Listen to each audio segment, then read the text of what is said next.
Episode 3 of House of the Dragon features a royal hunt riddled with politics and the climax to the War of the Stepstones. It opens with a scene at the Stepstones, where Velaryon ships are being burned and looted while the men who were aboard them are being executed. Here we get a look at Kragus Drahar, who's taking one of the Velaryon men to a post with seemingly no emotion before the arrival of Daemon and Caraxes.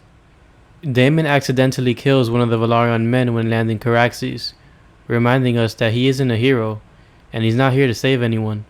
Daemon isn't fighting for a good cause. He started this war to prove his worth.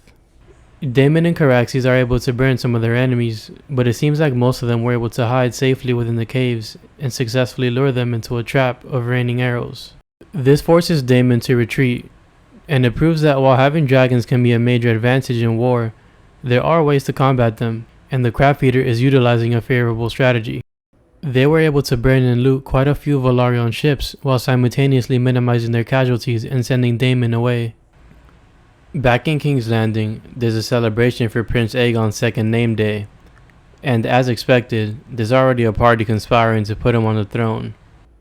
It's clear that the Hightowers want Aegon to skip over Rhaenyra in the line of succession, for obvious reasons, and Hobart fully expects his younger brother to help the king come to the same conclusion. Tywin Lannister is the new master of ships, as Corlys once was. He anxiously advises Viserys to send aid to the Stepstones, something that Viserys doesn't want to hear. In episode 2, Viserys was against the notion of getting into a war with the Triarchy, and as stated by Otto, Daemon and Corlys started the war without Viserys' consent, so he isn't too adamant about the topic. Viserys shouldn't be brushing this news off though. The reality is that his brother and one of the most powerful lords in the realm are losing a war. At the end of the day, supporting them and ridding the Stepstones of the Crab Feeder would be a win for Westeros. And you can bet that Otto was content with letting Corlys and Daemon bleed themselves out of this war. Rhaenyra is away from the party, in the Peace of the Godswood, reading and listening to music. Her peace is interrupted by Queen Alicent, who immediately clarifies the power dynamic between her and Rhaenyra. As queen, Alicent has more power than the named heir to the Iron Throne. While Rhaenyra wants nothing to do with Alicent, it's clear that Alicent still wishes to save their relationship. Rhaenyra is practically forced to attend the royal hunt with the rest of the royal family and the court. About 3 years has passed since Viserys announced that he was to wed Alicent, and it looks like Rhaenyra doesn't feel included in their new family. And with good reason. Her mother died, her favorite uncle has been casted away, her best friend married her father, and her father, well, he married her best friend. Viserys is doing his best to keep her included in the family, and perhaps for the past 3 years, he's been brushing away at the fact that he didn't do her any favors with his choice of bride. Duty is one of the themes of this episode, and it seems like Alicent and Rhaenyra are on the opposite spectrums of duty. Over the past 3 years, while their relationship has deteriorated, they've also grown apart. Alicent is actively playing her role in this society. She married when she came of age, she gave birth to a son, and she participates in the formalities of being a lady, which include acknowledging and interacting with other people in the realm. She also has a sense of maturity to her now, perhaps in large part due to becoming a mother and becoming the queen of Westeros. On the other hand, Rhaenyra is struggling to play into her role. She isn't married. She refuses to entertain any suitors. She alienates herself from other people, and she shows public displays of immaturity. Not the type of behavior that the realm expects from a lady of her status. While similar in age, it's clear that Alicent and Rhaenyra are in two completely different phases of their lives. The royal family arrives at their camp to a standing ovation from the crowd. Hundreds of people have gathered to celebrate Prince Aegon's second name day, and Rhaenyra does not share in their excitement. Hobart Hightower publicly pronounces Aegon as the next king of Westeros in a lighthearted manner. A treasonous statement, but he's essentially expressing what everyone else is already thinking. As the firstborn son of the king, most if not all of Westeros is assuming that it's only a matter of time before Aegon is named the heir over Rhaenyra. Everyone in attendance was ready to drop Rhaenyra for Aegon right then and there. However, this royal hunt gathering was a great opportunity for Rhaenyra to start making friends and gaining allies, But instead of capitalizing on this opportunity, she fell into a sulk and alienated herself from everyone. The ladies of the realm are sharing whispers of gossip amongst them before Lara Strong and Rhaenyra join them. The topic of the hour is the War of the Stepstones, and Rhaenyra is invited to give her opinion on the matter. Rhaenyra exits the conversation after leaving a petty remark. This interaction was set up perfectly for Rhaenyra to leave a good impression on the other ladies of the realm. Alicent even complimented Rhaenyra as someone who's worthy of being the heir, a comment that Rhaenyra doesn't live up to in that moment. Her next interaction features Jason Lannister, who's the Lord of Casterly Rock. Jason was encouraged by Viserys to try and win Rhaenyra's hand in marriage, something that she catches on to by the end of their conversation. And Jason is true to the Lannister name, a prideful man that can't seem to stop talking about how rich he is and how great Casterly Rock is. Rhaenyra confronts her father about this marriage proposal. She's outraged at the idea of her being sold to the highest bidder, per se. And Viserys is also angry. Rhaenyra may be a teenager, but in their society, she's already of an age to marry. He's tried to ease her into the idea of accepting her duty, but his patience is running low. Rhaenyra is still struggling to accept the traditional values of Westeros, as she was in episode 1. Her rejective attitude comes off as childish. She's upset at the realm for not accepting her as heir, yet she's not willing to follow through on one of the bare minimum expectations in their society. And they didn't do themselves any favors by having their dispute in public. There were dozens of people around to listen in on their argument, and this isn't representative of the type of behavior people should be seeing of Viserys and Rhaenyra. Their public outburst is interrupted by Otto, who gives Rhaenyra an opening to storm off into the woods. Criston Cole manages to catch up to her, and rather than immediately returning to the camp, they decide to stay in the Kingswood. By spending some time away from the camp, Rhaenyra can finally get away from her father and away from the politics of the realm that have been dragging her down. She opens up to Criston and reveals some of her insecurities, which include her status as heir and her overall influence in the realm. 3 years ago, Rhaenys warned Rhaenyra about the challenges that Rhaenyra would face as a female heir. And instead of taking a more proactive approach, they seem to be defeating her at this point in time. While Rhaenyra is restricted to live by some of the traditions in her society, she still holds a very privileged position compared to others, and Criston had to remind her of that. He also reassures her by reminding her that she had the power to raise the standing of a low-born knight, or in other words, she had the power to change his life. The hunting party seems to have picked up on the trail of a white hart, which is the symbol of royalty in the Kingswood. Otto uses this symbolism as a means to push his agenda on Viserys. When they return to the camp, Viserys is approached by Jason Lannister, who presses an agenda of his own in the form of Rhaenyra's hand. In doing so, he reveals the elephant in the room that Viserys had been oblivious to. He assumed that Aegon would take Rhaenyra's place as heir. And he's not the only one. Westeros is still very much a patriarchal society, where the male heir takes the precedent over their female counterparts. Viserys seems to have forgotten that while in his cups. He may have ordered the lords of Westeros to pledge fealty to Rhaenyra once upon a time, but that was before he had a male heir. And this is a matter that Viserys shouldn't sweep under the rug, because it's one that could lead the realm into disaster. Viserys is ticked off that some of the men around him have used this royal hunt gathering as an opportunity to push their political objectives. He copes with this stress by drinking wine. Soon enough, Otto approaches Viserys and adds to his stress. This time around, he formally proposes a marriage between Aegon and Rhaenyra. Viserys laughs at this idea, but he's also noticeably irritated by it. Otto has more of a desperate tone in this episode. It seems like the interaction with his older brother has raised a sense of urgency within him. In the first 2 episodes, we got the impression that he was plotting of his own accord, with the Grand Maester possibly serving as a line of support. While Otto is the hand of the king, his older brother is the Lord of Oldtown. It's apparent that their titles don't necessarily dictate the dynamic of their relationship. Hobart still has a commanding presence over his younger brother, one that makes him act out of desperation apparently. It seems like Viserys genuinely wanted to have a good time on this trip, but all of the political activity happening around him is stressing him out. Lionel soon approaches him with another political matter. one that doesn't necessarily benefit him directly, but it does open up an old wound. He proposes that Viserys betrothed Rhaenyra to Laenor Velaryon, the firstborn son of Corlys. A match with Laenor would bring the Velaryons back into the fold and clear the rift between them and House Targaryen. The problem is that Laenor is at war with his father, and he would need to come back unscathed in order to make that happen. In the next scene, we see Rhaenyra and Criston sitting by a fire, where Rhaenyra poses him a question. Will the realm ever accept her as their queen? After everything that transpired in this episode, Rhaenyra is having doubts about her future, and while she's been pretty distant from everyone over the past couple of years, it's clear that she's comfortable enough to show him her sense of vulnerability.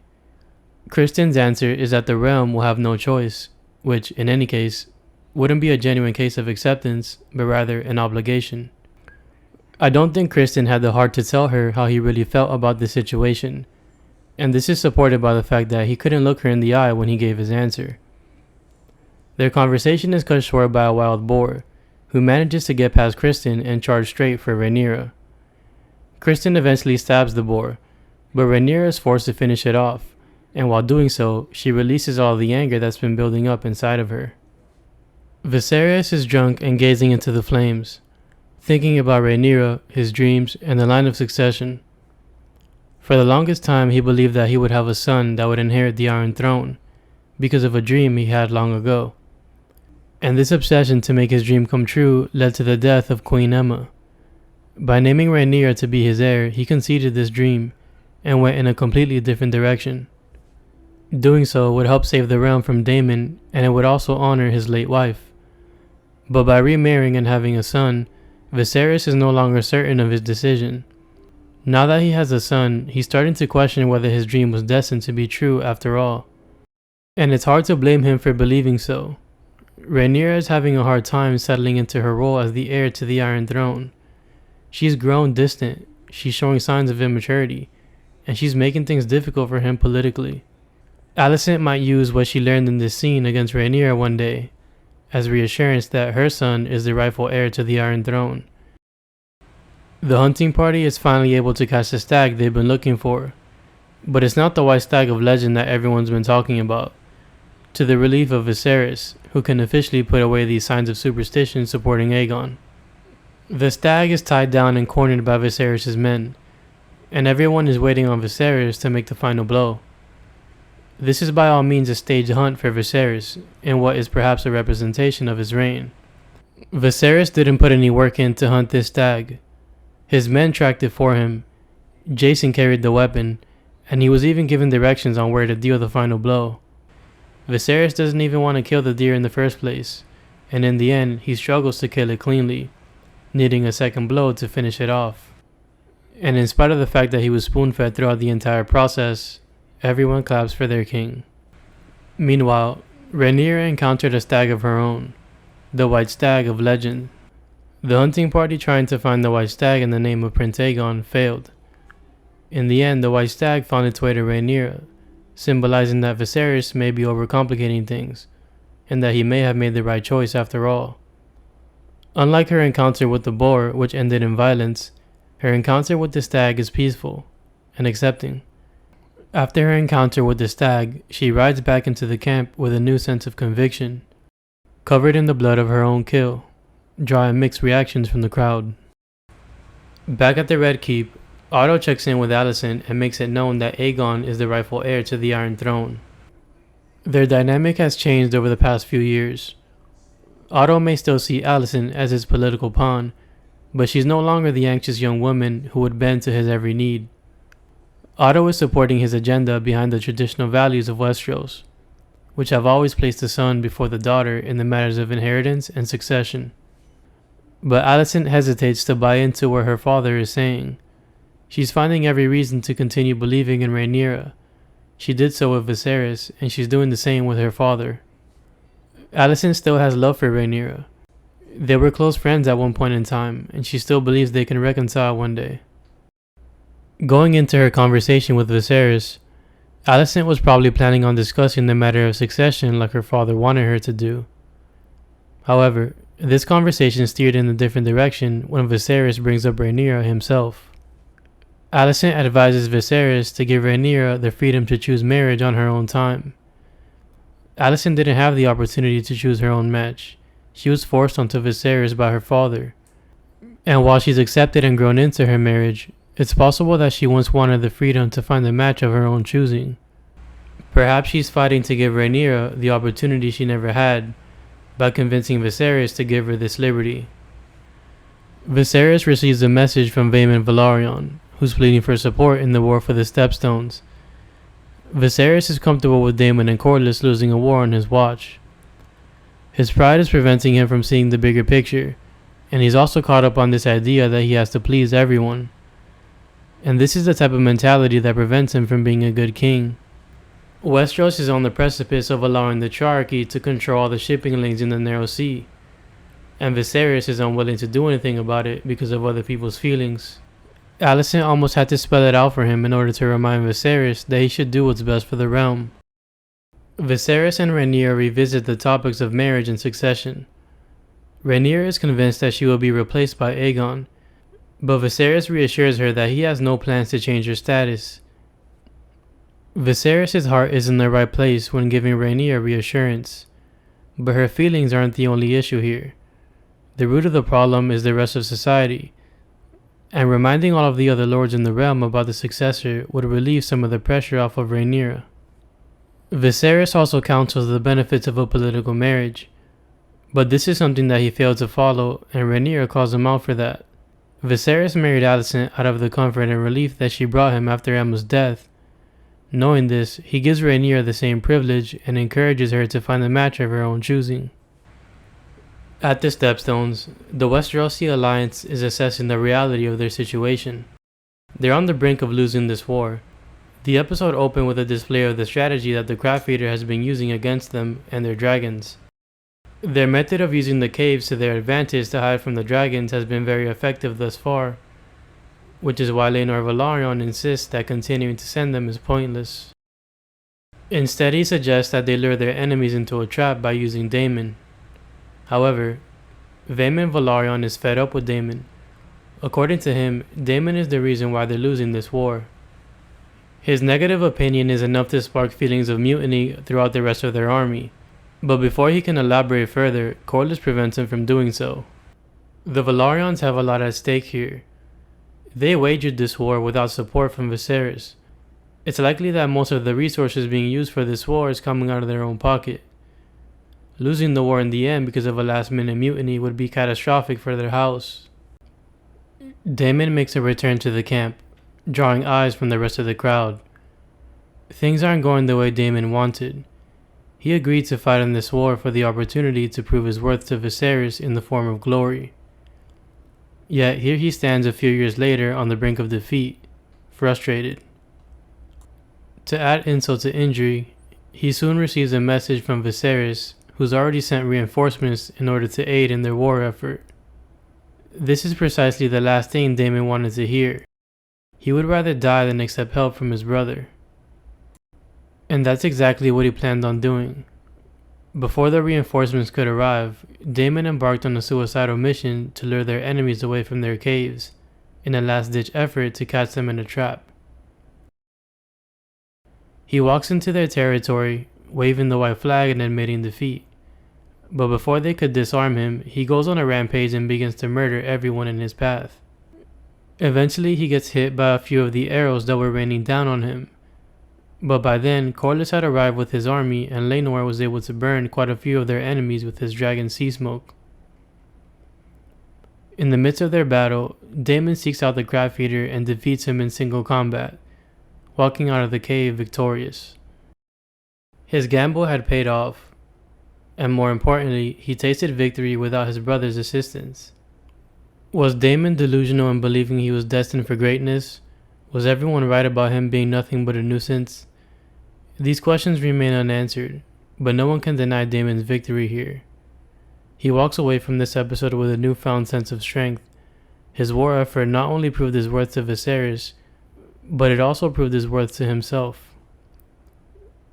That's it for me. Thank you for watching. Please leave a like if you enjoyed the video and subscribe for more content like this. Peace.